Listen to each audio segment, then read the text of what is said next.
आश्रम चलाते हुए कुछ चुनौतियां आपके सामने जरूर आई होंगी। प्रॉब्लम आए किसी के वो, जब तक हम पहुंचेंगे लेकिन तब तक वहाँ पे ऐसी व्यवस्था होनी चाहिए तो वहाँ की तुरंत का तुरंत उसका निदान हो सके। अगर रात को भी किसी को छींक भी आती है तो महिपाल जी उपस्थित होते हैं। किस वजह से वो आपके पास पहुंचे? आपसी सामंजस्य और विचारों का मेल न खाना। दुख बांटने के लिए हमने आश्रम खोला है, उसको दुखी करने के लिए नहीं खोला है। किस तरीके से बुजुर्गों के जीवन में ये बदलाव ला रहा है? बुजुर्गों के जीवन में देखिए बदलाव इसलिए ला रहा है कि उनको भी लग रहा है कि बोले हाँ एक हमारी भी दुनिया है जिसमें वो लोग अपना सुबह अपना उठते हैं, पूजा पाठ करते हैं, ध्यान करते हैं, योगा करते हैं, आपस में बैठ के हंसी मजाक करते हैं और सभी एक से एक बराबर हैं। कोई ऐसा अनुभव जो आत्मा को छू गया हो? एक हो तो बताऊं आपको, एक सज्जन है 40,000 रुपये पेंशन भी आ रही है और उनको पानी देने वाला कोई नहीं है। जिस दिन पेंशन की जब चेक लेना होता है उस दिन पूरा परिवार उनके साथ होता है, उसके बाद सब चले जाते हैं। आज वो मेरे पास आश्रम में है। वो वानप्रस्थ आश्रम में एक तो समाज के लिए सोचना शुरू करेंगे। कोशिश अभी हम धीरे से अगली साल शुरू भी कर देंगे। जो गरीब बच्चे हैं तो उनको पढ़ाने की, तो इस सेशन में जो जितने गरीब बच्चे जो हैं भाई इन गाँव में इंग्लिश की समस्या हो जाती है, उनको निःशुल्क इंग्लिश की हम कोचिंग शुरू करवा देंगे। सेवा ही धर्म है, ये लाइन आपने सुनी बहुत बार होगी, लेकिन आज हमारे साथ एक ऐसे व्यक्तित्व मौजूद हैं जो इसको आत्मसात कर रहे हैं और जनता के बीच पहुंचा रहे हैं, बुजुर्गों की सेवा कर रहे हैं और वानप्रस्थ के नाम से एक आश्रम गढ़गंगा में ब्रजघाट पर चला रहे हैं। मैं स्वागत करना चाहूंगा विवेक चतुर्वेदी जी, हमारे साथ बहुत बहुत स्वागत है सर। आपसे बातचीत करेंगे और जानेंगे कि आखिर किस तरीके से वानप्रस्थ आश्रम कार्य करता है, क्या कार्य प्रणाली है और किन तरह के जो बुजुर्ग जो वहां पर पहुंच रहे हैं वो किस तरीके से पहुंचते हैं, किन समस्याओं के साथ पहुंचते हैं और किस तरीके से एकांकी जो करण है उनका वो कैसे उनको खत्म किया जाता है, कैसे वो जो है वो वहां पर खुश रह पाते हैं, किन किन चीजों की व्यवस्था वहां पर है, ये सारी चीजें जानेंगे। आज विवेक जी से बातचीत करेंगे। सर, आप एक आश्रम चला रहे हैं, किस तरीके से इस आश्रम की शुरुआत हुई? और क्योंकि बहुत सारे सवाल सबसे पहले खड़े होते हैं कि वानप्रस्थ आश्रम को शुरू करने की जो प्रेरणा थी वो आपको कहां से मिली?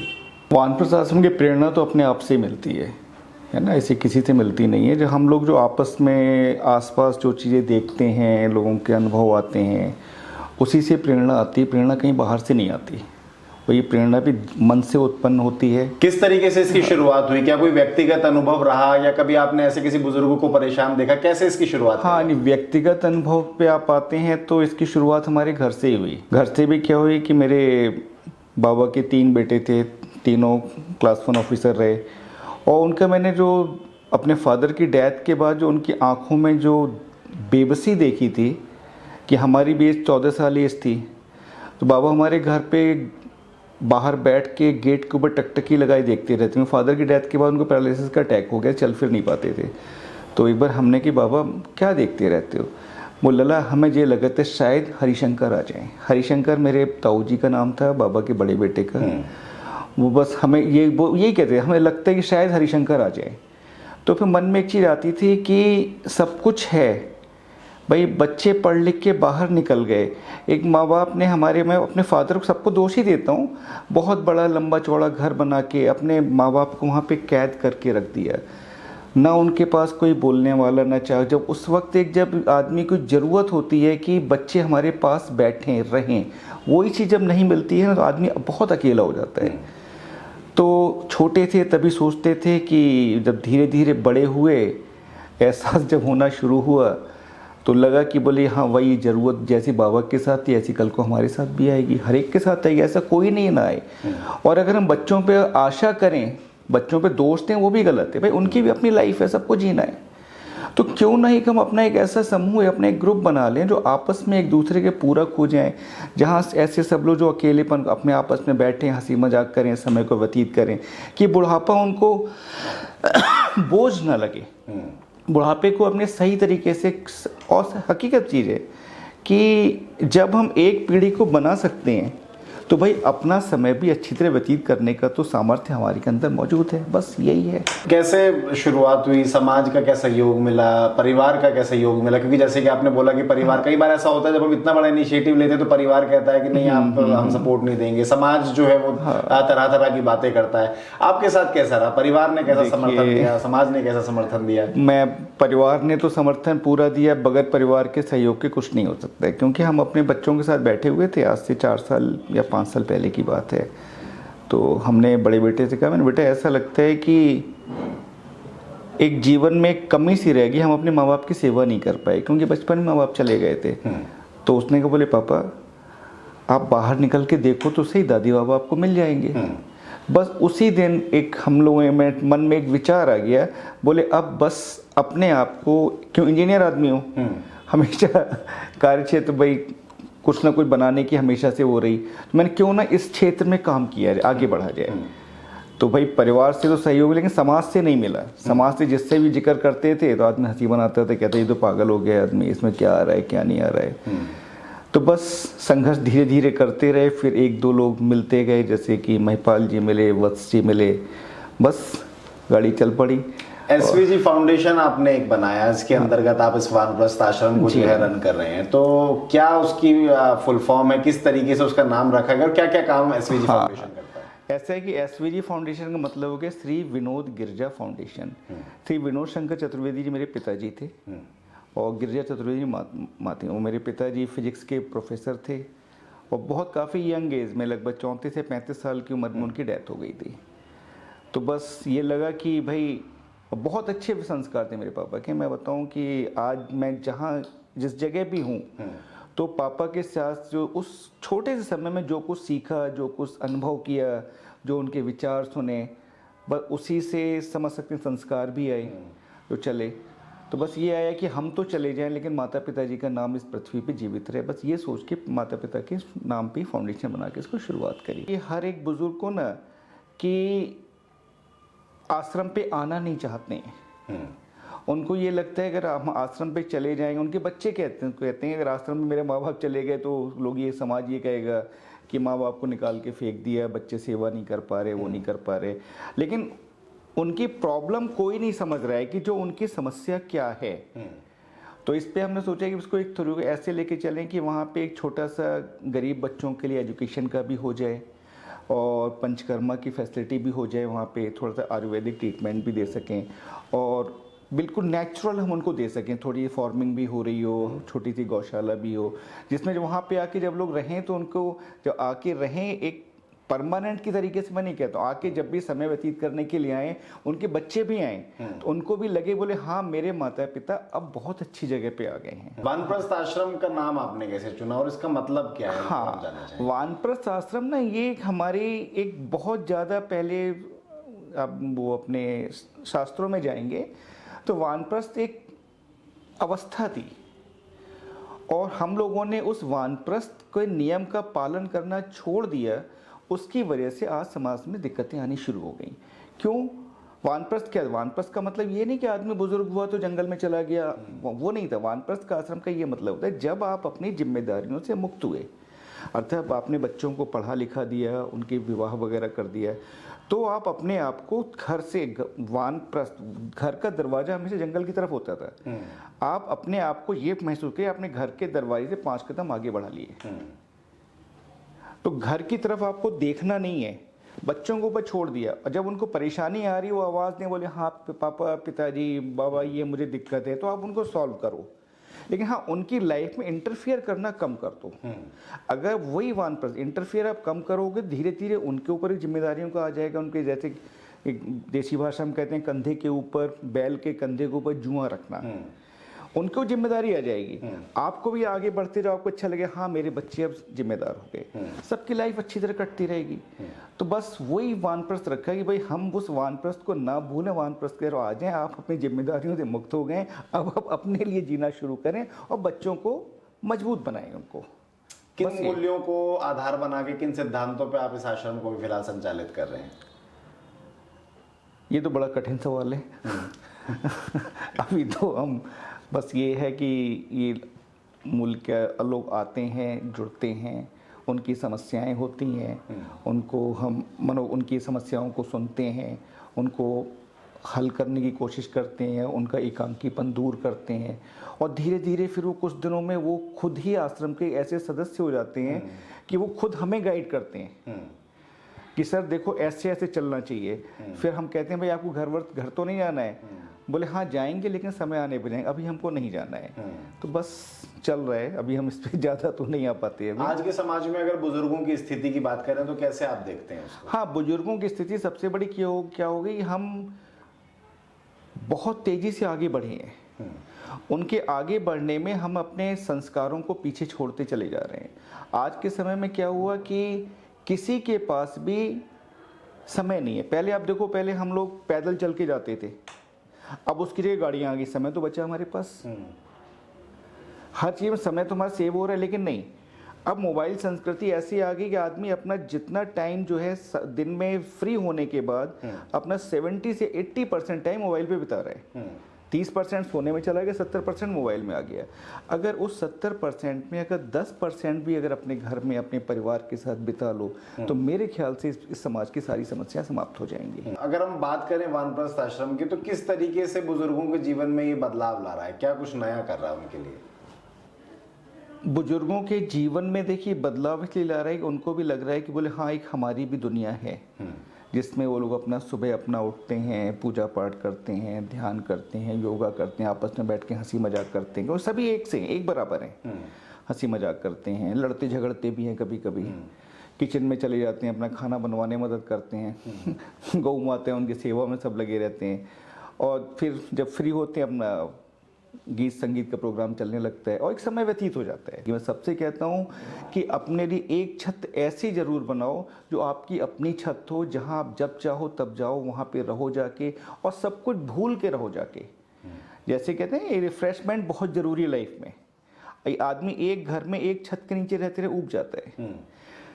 वृद्धावस्था ऐसी होती है, अपने अगर सगे भाई के पास रिलेशन में भी जाओगे ना तो कोई उसको रखने को तैयार नहीं होगा। छूटते ही ये सोचेगा ये आ गया बुढ़ा हमारा समय खराब करने के लिए। अरे भाई, एक छत बना लो, एक वानप्रस्थ आश्रम में आ जाओ जहाँ पे जब परेशानी हो अपना रहो आके, जब जरूरत में फिर अपने परिवार में चले जाओ, फिर आ जाओ। हमने यहाँ भाई से पूरी सब चीज़ रखी है कि एक तो ग्रुप देते हैं, हर 2 महीने 3 महीने बाद सबका एक ट्रिप का भी ऑर्गेनाइज कर रखा है कि सब लोग अपने मिलके जहाँ जाना चाहो अपना घूमो। कैद मत रहो, जैसे जेल नहीं है, अपने तरीके से रहो, मस्त रहो। और बच्चों को भी कहो कि भाई तुम भी खुश रहो, हम भी खुश हैं, और सब मस्त रहो, किसी के ऊपर बोझ ना बने हम। आपने गाय की बात करी, क्योंकि गौशाला खोलने का आपका प्लान था, फिर अभी कुछ दिन पहले एक स्टोरी आई कि गौ माता खुद चल के आपके पास आ गई। क्या वो कहानी है, मुझे थोड़ा समझ आ। इसके क्या हुआ कि लड़का था हमारे पास देव, जो हमारे यहाँ कुक का काम करता था, खाना बनाता था। तो वो सब कुछ रूटीन चल रहा था, सुबह 2 घंटे भग जा, रात को भग जा रहा था। तो मैंने उससे पूछा कि भाई क्या देव कहाँ जा रहा है? तो बोला कि अंकल जी मैं खेत पे गया था, तो एक गाय को किसी ने भाला मार दिया था, तो जख्मी हालत में पड़ी थी, उस पर कीड़े पड़ रहे थे। तो मैंने 1-2 दिन जाके उसको वहाँ पे चारा दिया, फिर उसकी हालत ज़्यादा खराब, चल भी नहीं पा रही थी। मैं किसी की बैलगाड़ी बुग्गी गाड़ी लेके गया, उसको लाद के मैं उसे घर ले आया। उसी की सेवा करने के लिए मैं जाता हूँ। तो मैंने कहा काम कर, गाय को तू यहीं ले आ। तो बस गाय आ गई, शुरू हो गई, उसकी सेवा शुरू हो गई। अब उसके लिए जब शुरू हुई तो उसके लिए मशीन वगैरह भी आ गई, चरी के लिए, उसके चारे के लिए भी खेत ले लिया भाई। बस गौ माता खुद पहुंच गया और बस यही लगा कि गौ माता खुद आई भाई। ठाकुर जी के आदेश पे हम सब ये काम कर रहे हैं। ठाकुर जी ने कहा कि भाई बगैर गाय के तो मेरी सेवा होती नहीं है, मैं कैसे रहूंगा यहाँ पे। तो उन्होंने गौ माता को खुद भेज दिया। आज भाई साहब ताजों इतनी हुष्ट पुष्ट, इतनी मस्त गाय है कि बस जैसे आश्रम में घुसते हैं चेहरा देख के तबीयत खुश हो जाती है। अच्छा, मैं अगर वैसे पूछूं कि जो वृद्ध आपके पास आते हैं आश्रम के अंदर रहने के लिए, तो क्या मानसिक, क्या भावनात्मक जरूरतें फिलहाल आप महसूस कर रहे हैं? किस तरीके की बातें वो करते हैं, किस वजह से वो आपके पास पहुंच रहे, क्या कारण सबसे बड़ा आपको भी नजर आता है? भाई साहब देखो, आपसी सामंजस्य और विचारों का मेल न खाना, और हम जो बुजुर्ग ज़्यादातर जो ये लगते हैं कि वो ये सोचते हैं कि बच्चे जो हैं उसी तरीके से उनसे व्यवहार करें, वो चीज़ नहीं हो पा रही है। भाई उनको लगता है कि भाई मुझे अपेक्षित महसूस किया जा रहा है, मेरी तरफ कोई ध्यान नहीं दे रहा है, कोई नहीं, बस इसी से लोग आते हैं। और कोशिश यही रहती यहाँ पे आने के बाद, हम भाई को अभी शुक्ला जी नाम नहीं लेना चाहिए, आए यहीं आश्रम में आए तो वो सुबह आए तो बेचारे बुरी तरह रोने लगे थे, अपने परिवार से दुखी थे, परेशान थे। तो मैंने उनसे कहा कि भाई ऐसा है कि अब आप चाय पीजिए, नाश्ता करिए, पहले नहाइए धोइए, तब तुम्हें नाश्ता लेकर नाश्ता करिए, फिर आश्रम पे चलते हैं। और आज के बाद हम लोग इस टॉपिक पे बात नहीं करेंगे कि हम किसी को उसका दुख बांटने के लिए हमने आश्रम खोला है, उसको दुखी करने के लिए नहीं खोला है।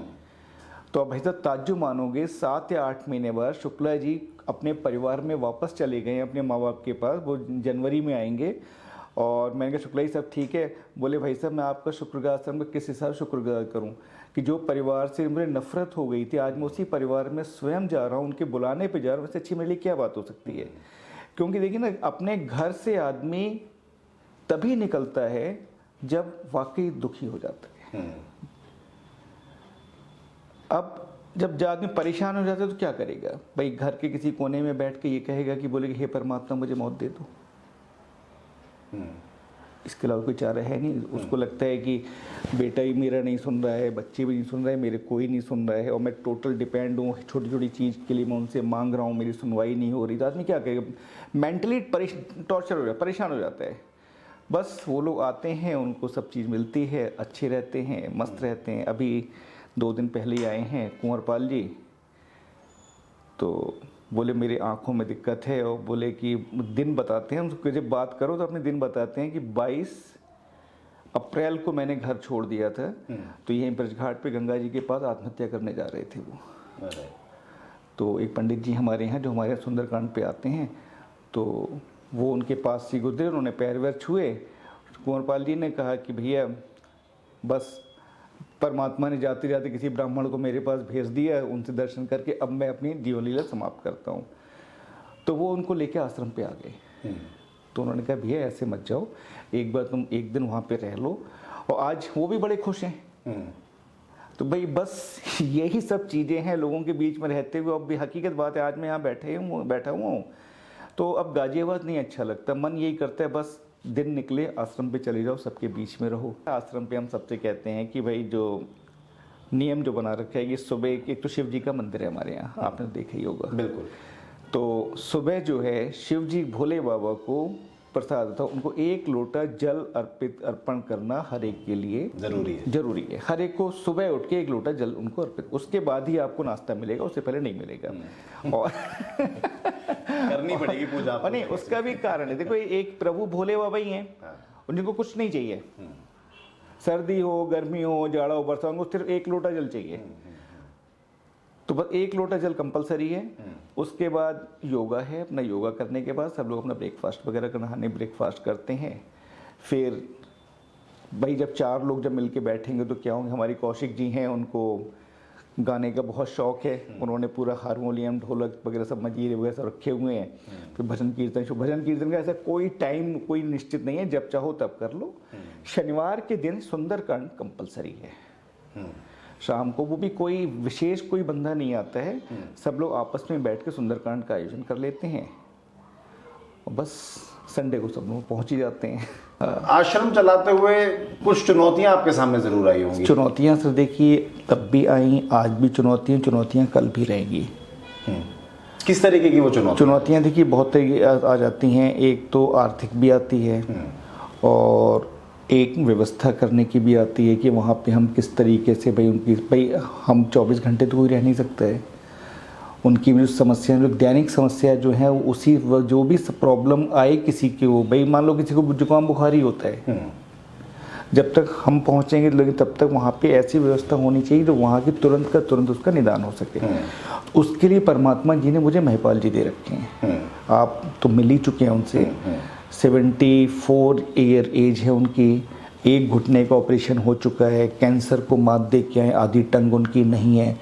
और भाई साहब सेवा भाव कोई नहीं कर सकता उनकी जितनी। अगर रात को भी किसी को छींक भी आती है तो महिपाल जी उपस्थित होते हैं। तो बस प्रभु की देन है, बस चल रही है। और दूसरी बात देखिए, किसी भी कार्य को करने के लिए परेशानी समस्याएं तो आती हैं। शाम को ठाकुर जी के सामने आंख बंद करके बैठ जाते हैं कि बाबू ये दिक्कत आ गई, अब कैसे निकलेंगे, तो अपना रास्ता खुद ही दिखा देते हैं, बस चल जाता है। बहुत अच्छा है। कोई ऐसा अनुभव जो आत्मा को छू गया हो, मतलब जिसने आंखों को नम कर दिया हो और सोचने पे मजबूर कर दिया हो? एक हो तो बताऊं आपको।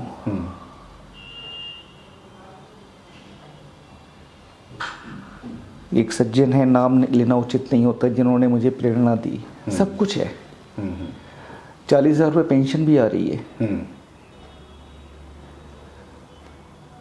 और उनको पानी देने वाला कोई नहीं है। जिस दिन पेंशन की जब चेक लेना होता है उस दिन पूरा परिवार उनके साथ होता है, उसके बाद सब चले जाते हैं। आज वो मेरे पास आश्रम में है, वो 86 ईयर एज है उनकी और आप जज नहीं कर सकते, उनकी 86 साल उम्र होगी। बस ये कह रखा है कि लड़का उनका आता है, भैया तू चेक साल भर 5-6 महीने के इकट्ठे ले जाओ, उनसे अपने आप निकालता रहिए, करते रहिए, इनको कम से कम चैन से रहने दो और मस्त हैं।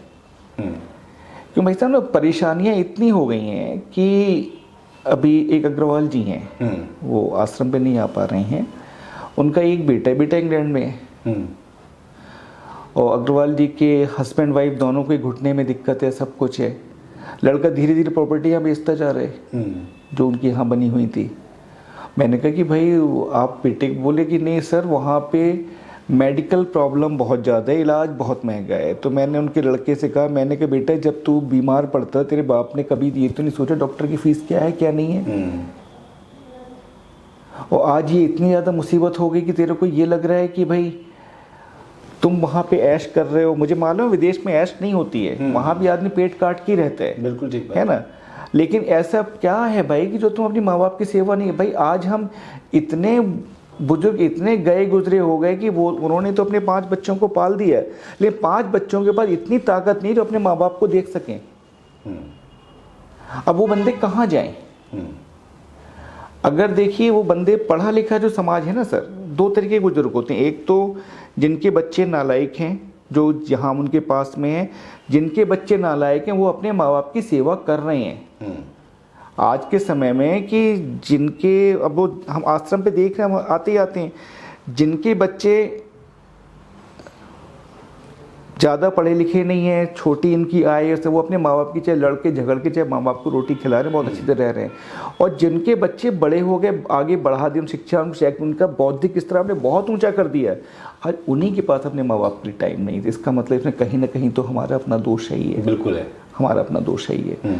अब वो व्यक्ति कहाँ जाए, ये सबसे बड़ी समस्या है। इसीलिए हम वो जो आप तो कह रहे थे ना, एक ऐसा कि जो उसमें हमारी कोशिश रहेगी, हम 1 रुपये पर डे हर एक से चार्ज लेंगे कि उन लोगों को भी ये ना लगे कि हम बेसहारा हैं, कुछ नहीं है, कि हम एक रुपये चार्ज लेंगे उनसे और सुविधाएं सारी उनको फ्री देंगे और बोझ न लेगा, और ऐसी सुविधा देंगे जैसे कि बंदा आदी हो चुका है। बस यही संकल्प है। आप सबका सहयोग मिलेगा तो परमात्मा पूरा करेगा, नहीं तो देखा जाएगा। भविष्य की क्या योजना है? मतलब वानप्रस्थ आश्रम अभी फिलहाल क्या आगे के लिए प्लान कर रहा है, क्या कुछ नया करने वाला है?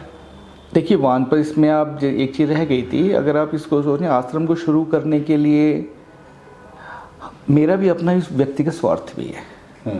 व्यक्तिगत, बगैर स्वार्थ के आदमी जिंदगी में कोई कुछ नहीं कर पाता। स्वार्थ ये है कि भाई जैसे कि मैं समय से चेता हूँ, इसीलिए मैं सबसे कहता हूँ आप सब लोग भी चेत जाओ। भाई मेरे भी 2 बेटे हैं, एक बेटा बेंगलोर में, दूसरा फ्रांस से। भाई कल को मेरी भी तो हालत वही हो जाएगी, मैं किसके पास जाऊंगा? तो कम से कम वानप्रस्थ आश्रम में अपनी एक छत ऐसी बना के चल रहा हूँ कि जब तक यहाँ पे, जब तक मेरा शरीर चले, जब तक आपका शरीर चले, तब तक आप सेवा करिए। पीछे एक चेन तैयार कर लो, जब आपको जरूरत पड़े तो वो आपकी सेवा करे। बस यही स्वार्थ है कि कल को मुझे कोई दिक्कत हो तो अंशुल आप जैसे जो 4 लोग उठा के मुझे कहीं सही जगह पहुंचा तो दोगे, बच्चों के पास तो खबर बाद में पहुंचेगी। बस यही है वानप्रस्थ आश्रम का मतलब, और इसी में लगे हुए हैं। कह सकते हैं एक तरीके से सेवा की चेन शुरू करना। हाँ, सेवा की चेन, मेन मकसद ही है कि सेवा की चेन शुरू करना, कि कोई भी पूज्यवर अपने आप को अकेला न महसूस करे। भाई जब हमने एक पीढ़ी बना दी तो क्या अपनी पीढ़ी हम सही कर सकते हैं? और होगी, जरूर होगी। वानप्रस्थ आश्रम एक तो समाज के लिए सोचना शुरू करेंगे। एक तो जो संस्कार बच्चों से ही आते हैं, बच्चे ही वो होते हैं कि उनको जिस रूप में ढालना चाहें ढाल के ले जाएं। अब जो हमारे पूज्यवर हैं दिन भर में क्या करें, इतने ज़्यादा अनुभव है उनको, कुछ टीचर्स हैं, कुछ कहीं से हैं, तो कोशिश अभी हम धीरे से अगली साल शुरू भी कर देंगे। जो गरीब बच्चे हैं तो उनको पढ़ाने की, स्कूल तो नहीं खोल पाएंगे अभी, लेकिन जैसे कि हमारे भाई वो आए हैं इससे क्या वो आपका नवोदय से रिटायर हैं, इंग्लिश के बहुत अच्छे टीचर हैं। तो इस सेशन में जो जितने गरीब बच्चे जो हैं भाई, इन गाँव में इंग्लिश की समस्या हो जाती है, उनको निःशुल्क इंग्लिश की हम कोचिंग शुरू करवा देंगे। और धीरे से जो छोटे छोटे बच्चे हैं उनको एजुकेशन देना शुरू, नैतिक शिक्षा टाइप से शुरू करेंगे। इससे इन लोगों का भी सबका मन लगा रहेगा और हमें भी अच्छा लगेगा, बच्चों की चहल पहल होगी, संस्कार देंगे जो, और लोग गांव से भी जुड़ेंगे। तब भी अब भी कहता हूँ अंशुल जी, अभी भी गांव में हमारा संस्कार जिंदा है, बिल्कुल ठीक कह रहे हैं आप। गांव में अभी भी हमारा संस्कार जिंदा है। हम तरक्की के लिए आगे भागे शहर की तरफ, तरक्की तो मिल गई लेकिन बहुत कुछ छिन गया, बहुत कुछ छिन गया। बिल्कुल ठीक बात है। बस यही है, आगे देखिए क्या होता है। अब जो पीढ़ी जो आ रही है सर, वो वाकई अब की जो पीढ़ी जो शुरू हो रही है वो बहुत एक्टिव है सर। क्योंकि हमारे आश्रम में हमारे पास आते हैं सब बच्चे वहाँ पे, और कहते भी हैं कि बोले कि हम कुछ भी करेंगे अपने माँ बाप को अपने से अलग नहीं होने देंगे। बस यही सबसे बड़ी चीज़ है। आते हैं, सेवा में लगते हैं सब लोग वहाँ पे, सबकी सेवा करते हैं। और भाई बगैर युवाओं के तो कुछ हो भी नहीं पाएगा। और उनको बुजुर्गों को देख के प्रेरणा भी मिलती है, चाहे नेगेटिव समझे चाहे पॉजिटिव समझे, प्रेरणा तो आती है। कहानियाँ भी मिलती हैं, आशीर्वाद भी मिलता है, सब चीज़ कहानियाँ मिलती हैं, है ना। ये तो है। और सभी जो हैं आके थोड़ा थोड़ा अपना समय देते हैं, वो तो आपने देखा भी था।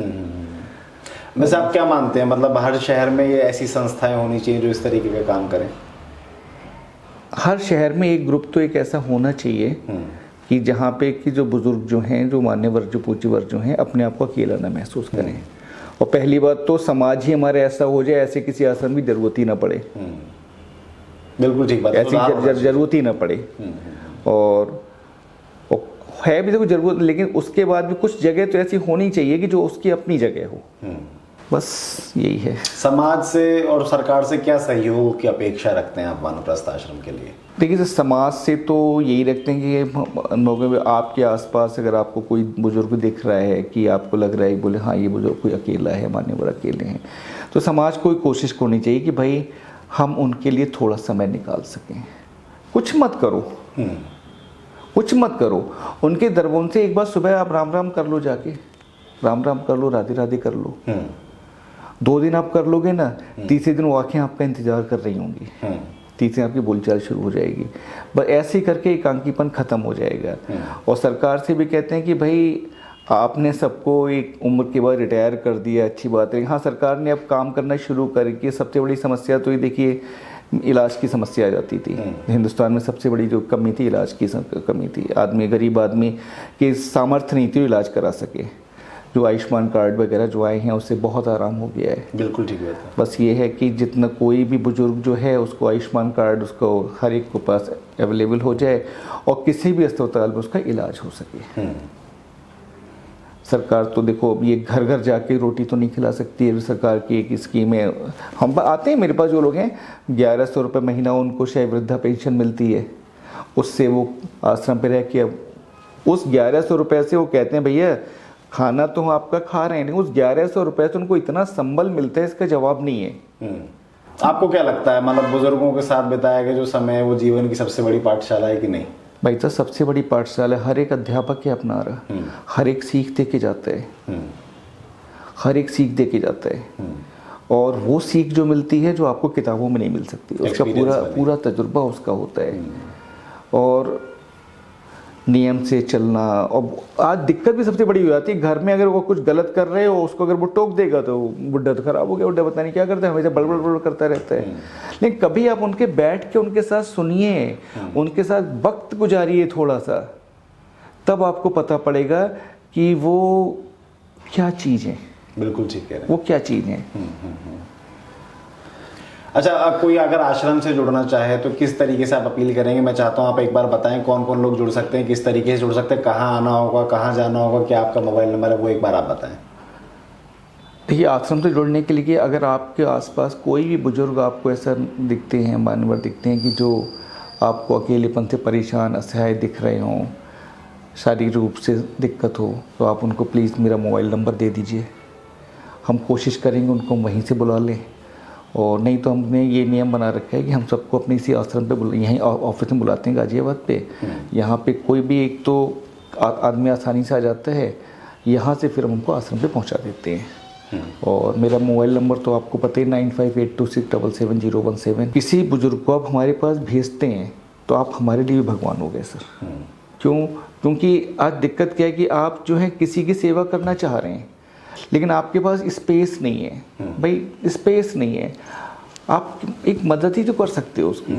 उनको कहा तो आपके पास एक परमात्मा ने, ठाकुर ने एक छत मुहैया करा दी है कि जहाँ पे आपके द्वारा भेजे गए पूज्यवर को वही सुविधा मिल पाएगी जो अपने घर में बुजुर्गों को, अपने माता पिता को दे रहे हैं आप, उसमें आपको भी सुकून मिलेगा। आप उनको भेजिए उनको।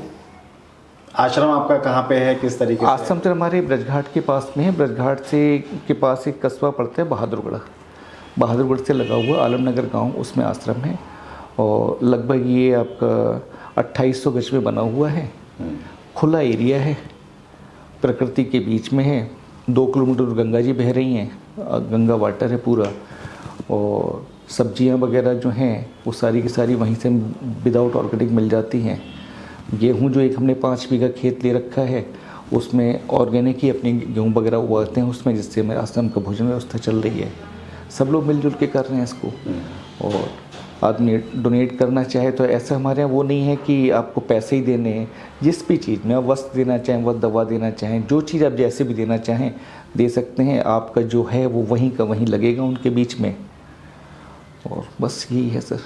तो ये थे विवेक चतुर्वेदी जी, बहुत बहुत धन्यवाद सर हमें ये जानकारी देने के लिए और ये बताने के लिए कि वाकई वानप्रस्थ आश्रम आज जमीन पर इतना काम कर रहा है कि जितना सोचने से पहले भी कोई बढ़ने से पहले भी कोई जो है कई बार सोचना पड़ता है।